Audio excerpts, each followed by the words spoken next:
Hello everyone and welcome back to my channel. In honor of Father's Day this week, I decided to recreate a family photo. Let's take a look. This is a photo of my grandfather holding my dad.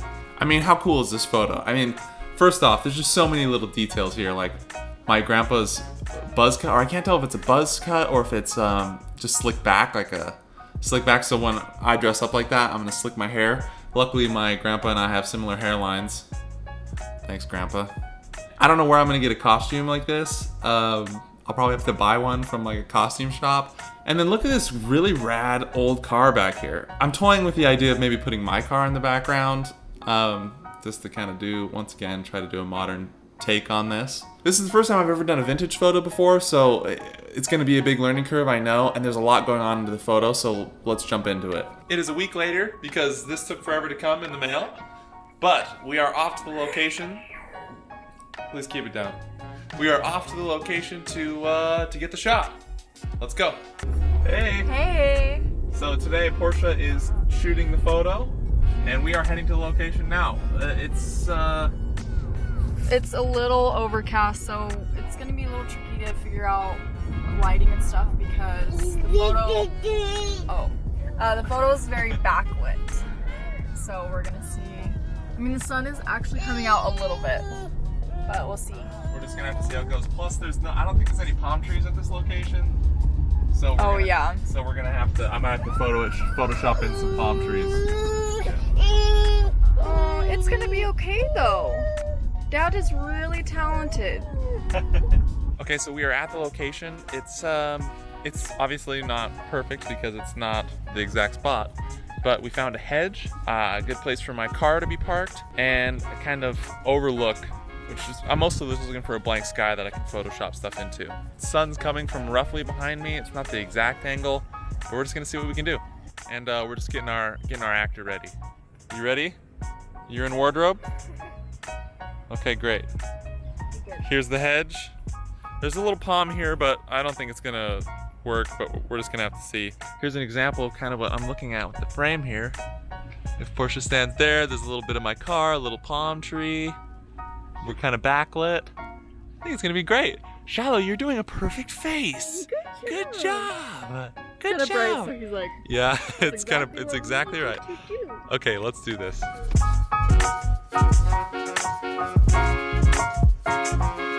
Just finished the shoot, and I think it went really well.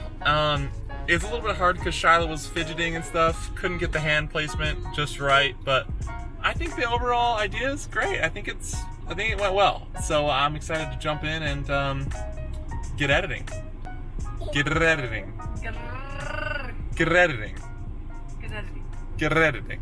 Okay, so the first thing I did is I brought these photos into Lightroom, picked the one that I liked the most, and then sent it over to Photoshop. In Photoshop, I made a selection of my body because I knew I wanted to lower that hedge and lower the car to better match the reference photo.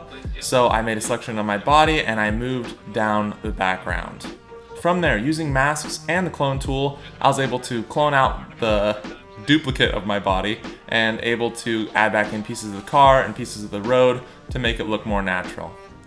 I also erased the USS Enterprise from the shirt because I think it looks kind of tacky and it doesn't match the reference photo. Then I brought in some palm trees, I flipped them horizontally, then I put them on a layer underneath the selection of Shiloh and I. Obviously they stand out a little bit, so I used the Gaussian blur to try to help them blend more into the background. I also added some palm trees off to the right side, just to add some interest, just like the reference photo. Once again, using that Gaussian blur technique. After that, I added some film grain, I added some dust and some scratches. There was also a little piece of the original photo that looks like somebody taped the photo in or something. There was like a weird tear, and I knew that there wasn't gonna be any way I could really replicate it, so I used the old photo and put that in as well. Then from there, I turned it black and white, worked on making it matte, because I know the photo was originally matte, added sepia tone. But then I noticed the whole photo wasn't sepia tone, that it was just sepia tone in some places. So using the mask tool, I masked out places where I felt like it was more that warm tone, and then let the other places where it was more light shine through. Added a few more scratches, masked out the places where I didn't want it to be. I also noticed above my grandpa's head was a kind of a burn mark, or kind of some dirt, so I added in a colorful burn there. Lastly, I noticed that there were some folds in the picture, so I added some fold marks. Once again, using the blending modes and then masking out the things that I didn't want. Here's the photo before. Here's the photo after. And here's the reference photo. I feel like the major theme for today was blending modes, masks, and clone stamp tool. If you guys don't know how to use those, there are tons of tutorials on them. They are so powerful. Check them out. This was a struggle for sure. This is probably one of the hardest photo projects that I've ever done. There's a lot of things that I Googled, a lot of things I struggled with, but overall I'm really happy with the result. Thanks guys for watching, hope you enjoyed this video. If you want to see more videos like this, subscribe. Also, if you come across any photos on social media that you want to see me recreate, send them my way and we'll see what we can do.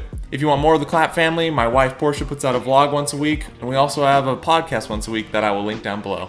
Thanks for watching everybody, happy Father's Day, see you next week.